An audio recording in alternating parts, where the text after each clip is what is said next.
Tous les mois, l'agence Limpide vous présente Objectif, le podcast dédié à l'expérience utilisateur. Chaque jour, notre équipe œuvre pour un développement web sans a priori. Nous créons des sites internet pensés pour les utilisateurs et nous efforçons de remettre en question les croyances de ceux qui les imaginent. Car dans le feu de l'action, on peut avoir tendance à confondre ses propres exigences avec celles des utilisateurs finaux. Limpide vous donne les clés pour piloter un projet en toute objectivité.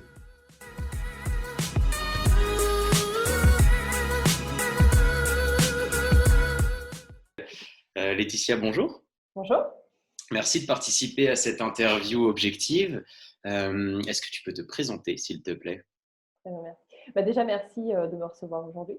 Donc, je m'appelle Laetitia Cuiro, je suis responsable du pôle communication chez Agorize.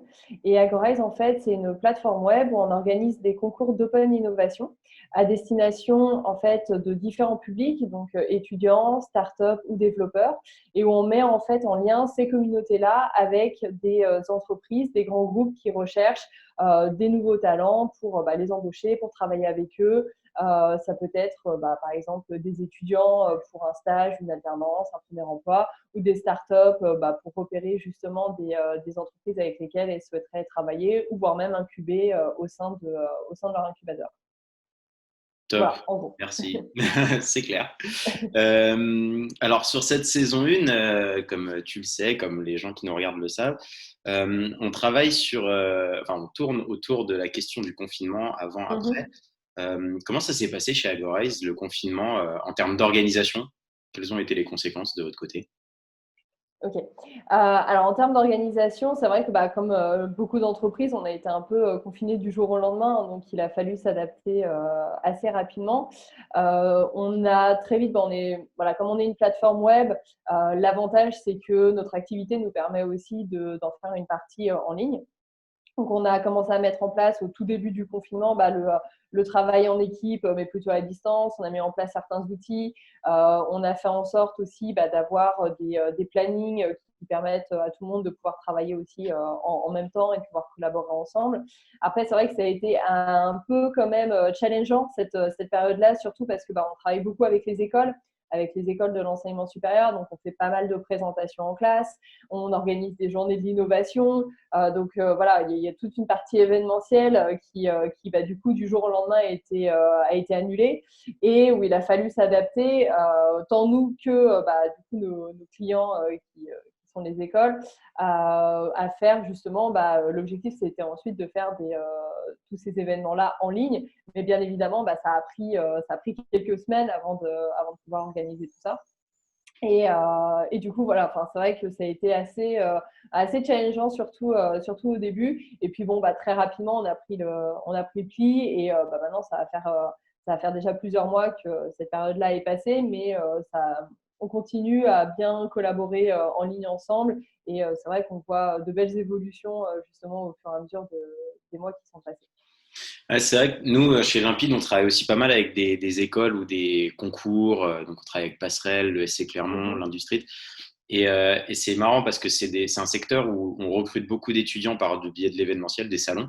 Et on voit que sur les projets, on a de plus en plus de nouvelles demandes sur des fonctionnalités type WebEx, salon virtuel et autres. Et ça, on voit un pic de cette activité-là et chez d'autres secteurs aussi. Et c'est un peu les conséquences aussi, hein, c'est que derrière, on fait évoluer, c'est pas trop drôle. Et ce qu'on fait évoluer aussi, c'est nos méthodes de travail. Et vous, de votre côté, comment ça s'est passé en termes de méthodo pour travailler efficacement à distance avec les équipes? Tu l'as un peu évoqué là. Mais... C'est vrai que ce que tu dis là, ça fait bien écho de notre côté, parce que du coup, les écoles de l'enseignement supérieur avec lesquelles on travaille ont annulé pas mal de choses, hein. Je pense aussi, alors pas nécessairement que les événements qu'on faisait nous, mais aussi tous les forums entreprises qui étaient mis en place. Et du coup, c'était plus possible. Et il faut trouver quelque chose de nouveau, parce que même à la rentrée, ça va être compliqué à ce niveau-là. Donc en fait, la méthodologie qu'on a mis en place au début du confinement, ça a été un petit peu comme tout le monde, je pense, au départ, c'est-à-dire beaucoup de visioconférences, essayer de se caler des points assez régulièrement pour avancer sur le travail qu'il y avait. Après, on a eu aussi cette chance de pouvoir être en chômage partiel pendant un temps. Donc, c'est vrai que ça a été une très grande chance parce que l'activité avait un peu baissé pendant cette période de confinement dû aux raisons que je viens d'évoquer. Mais du coup, voilà, l'idée, ça a été, de commencer à prioriser les missions. Parce qu'on ne pouvait pas non plus tout faire dans le temps qui était imparti. Donc, ça a été de dire, OK, cette mission-là, elle est prioritaire pour la réussite de tel et tel challenge. Par contre, cette mission-là, on peut attendre, on pourra la faire un peu plus tard. Voilà. Donc, l'idée, ça a été premièrement, effectivement, de prioriser tout ce qu'on avait à faire pour rentrer dans le cadre de la loi qui était imposée et pour bien la respecter. Ça, c'est quelque chose vraiment que Agorize a fait en sorte de respecter à 100%. Et après, ça a été d'essayer de continuer. Enfin, je pense que le plus compliqué au début et ce qui nous a vraiment le plus manqué, c'était le lien social entre nous. C'est-à-dire que on est une équipe assez jeune. Moi, je gère une équipe de 12 personnes. Donc, on a l'habitude de se voir quasiment tous les jours. On travaille en duo, en trio. On va souvent sur place dans les écoles ensemble. Donc, on a vraiment ce lien entre nous qui n'est plus là à distance. Donc, ça a été la partie la plus, on va dire, la plus compliquée au départ à garder. Ça a été de garder ce lien-là entre nous. Et puis, à un moment donné, on commence à se faire aux outils digitaux, on s'habitue vite. Et du coup, on essaye de garder la méthodologie de travail qu'on avait avant, mais on l'adapte à un format plus digital, en fait. Ouais, nous, on le voit sur la méthodo, par exemple, les ateliers ou les mêlées quotidiennes ou ateliers pendant le projet. Les faire à distance, il a fallu aussi adapter le contenu, les points d'équipe. Nous, par exemple, chez Limpide, là, sur les gens avec qui je travaille, avec Naomi et Karim, on fait notre point matin, un petit café virtuel, on parle en visio. Et l'idée, c'est aussi de garder le lien en ne parlant pas que de travail, parce que, mine de rien, je sais pas si toi, c'était pareil de ton côté, mais la période est un peu bizarre. Et donc, du coup, forcément, on a besoin d'en parler. Et en plus de parler du bureau. Et ça, c'est un truc que je trouve assez intéressant, c'est qu'aujourd'hui, on a recréé pas mal de liens humains dans le monde professionnel. On le voit, par exemple, en visio de chez nous. Voilà, et c'est des choses qui, je pense, sont intéressantes. Et ça se fait aussi beaucoup par les outils. Aujourd'hui, vous utilisez quoi comme outil? Est-ce que vous utilisiez des outils avant que vous avez challengé pendant le confinement et que vous gardez ou pas après? Ou est-ce que vous êtes toujours sur les mêmes? Comment vous bossez chez Agorize? Alors, il y a un peu les deux. Effectivement, on n'a pas non plus chamboulé toutes nos manières notre méthodologie et notre manière de travailler. Il y a des outils qu'on avait avant et qu'on a juste perfectionné. Je pense par exemple à un outil qui est vraiment tout simple à utiliser qui s'appelle Trello. Alors, je ne sais pas si tu le connais. Nous, on utilise Monday, mais on utilise aussi Trello sur certains projets. Mais voilà. c'est le même type d'outil. Du coup, pour la priorisation des missions, clairement, Trello a été d'une grande aide parce que comme ça, on peut faire plusieurs catégories extrêmement prioritaires, peut attendre, on verra ça à la rentrée, en gros, pour un petit peu voir, pour faire en sorte. Et puis, attribuer des dates et des horaires de rendu. Donc, comme ça, on peut bien se rendre compte du temps de travail que telle mission va prendre à telle personne. Et avec le planning qu'on avait mis en place pour respecter justement le principe du chômage partiel, de ne pas attribuer trop de missions à une personne pour pas que ça dépasse et pour pas que l'entreprise se mette mal. Donc voilà, on a vraiment mis ça en place pour faire en sorte de respecter tout ça et surtout continuer à avoir des clients qui soient satisfaits, de faire en sorte que les challenges qui étaient en ligne, les derniers challenges qu'on avait avant la fin de l'année universitaire soient réussis. Donc voilà, du coup, ça, c'est vrai que cet outil-là nous a vraiment bien permis de répartir la masse de travail sur tout le monde pour respecter les horaires de chacun. Sinon, après, alors ça, c'est quelque chose, on est vraiment très, très content à ce niveau-là, c'est qu'on a réussi à mettre un outil de visioconférence sur Agorize. En gros, en fait, quand des étudiants participent à un challenge, ils ont un espace où ils peuvent travailler ensemble, ils peuvent déposer des dossiers, ils peuvent créer des équipes. Enfin bon, bref, il y avait vraiment, à la base, la plateforme, elle est faite justement pour travailler en ligne et pour faire en sorte que des personnes qui ne se connaissent pas puissent travailler ensemble et collaborer ensemble. C'est un peu le principe de la plateforme. Et c'est vrai qu'il manquait un peu cet outil, cet outil de visioconférence, parce que tout le monde a l'habitude d'autres outils tels que Zoom, Skype, même Messenger, et surtout les étudiants, ils ont l'habitude de ces outils-là. Mais du coup, c'est vrai que les écoles, il leur manquait un peu un outil spécifique sur la plateforme pour pouvoir aussi accompagner leurs étudiants. Cet outil-là, on n'en avait pas forcément besoin avant parce que nous, on se déplaçait. On allait sur place, on accompagnait les étudiants, on les coachait, on les mentorait pendant 1, 2, 3 journées. Et là, d'un seul coup, du jour au lendemain, c'est plus possible.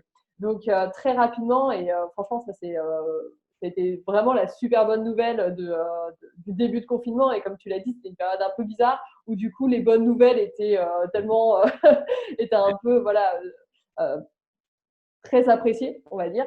Et l'idée, c'est que quand on a eu cette visioconférence sur Agorize pour permettre aux étudiants d'être mentorés, d'être coachés, de discuter ensemble, ça nous a permis d'ouvrir pas mal de portes et surtout de dire aux écoles, OK, c'est pas parce qu'on est confiné, donc là on a eu 1 mois effectivement pour se retourner un peu, pour s'organiser et tout, mais maintenant l'idée c'était de se dire un peu aussi il faut que la vie reprenne, il faut que le rythme de travail habituel reprenne, surtout que les étudiants ils ont quand même des crédits ECTS à valider, ils ont des programmes à suivre et voilà, et pour nous notre objectif c'était aussi de ne pas laisser tomber les écoles et d'être le plus réactif possible et franchement ça c'est quelque chose où on était vraiment très très contents là-dessus parce qu'en même pas 2 semaines l'outil était installé sur la plateforme et ça nous a permis d'ouvrir beaucoup de portes à ce niveau-là. Et puis après, non pardon, excuse-moi. Non, vas-y, c'est très bien. Non. Je disais, c'est très bien. Non, et puis après, en fait, ce qui est assez marrant, c'est que on a dû s'habituer à beaucoup d'outils différents parce que justement sur les écoles, c'était un petit peu préparé à ça parce que alors, je ne sais pas si tu te souviens, mais juste avant le Covid, on a eu le droit aux grèves, aux grèves de la RATP. Donc c'était finalement, c'était un mal pour un bien. On en a un petit peu bavé pendant un temps, mais ça a permis clairement d'avoir des outils qui ont été mis en place par les écoles pour justement pallier au fait que les étudiants ne puissent pas aller à l'école à cause du manque de transport. Donc, nous, de notre côté, il a fallu qu'on s'habitue à plein d'outils différents, donc à Zoom, à Blackboard, à Bicom, à Teach. Donc, voilà. Donc, maintenant, on est devenus des pros du digital et des outils de visioconférence et d'enseignement en ligne. Donc, voilà, pour nous, ça a vraiment été la différence et les nouveaux outils qu'on a pu utiliser pendant cette période-là. Et qu'on va continuer à utiliser après à l'avenir parce que c'est pas fini. C'est une super transition sur la question suivante. Justement, on avait vécu, si je prends 2019-2020, pas mal de mouvements en termes d'organisation entre la grève, le Covid. Et qu'est-ce qui, selon toi, va évoluer en termes d'organisation du travail après le confinement au sein des entreprises et pas forcément à Agorize, même en général, qu'est-ce qui devrait ou qu'est-ce qui va évoluer selon toi? Alors, c'est assez marrant parce qu'il y a quelque chose qui évolue, mais même d'ordre général, hein, pas que dans le milieu du travail, mais un peu partout. Et je pense qu'il y a une prise de conscience dans la société actuelle qui n'était pas du tout le cas avant. C'est cette notion de distanciation sociale, un bureau sur 2, de porter des masques dans les transports.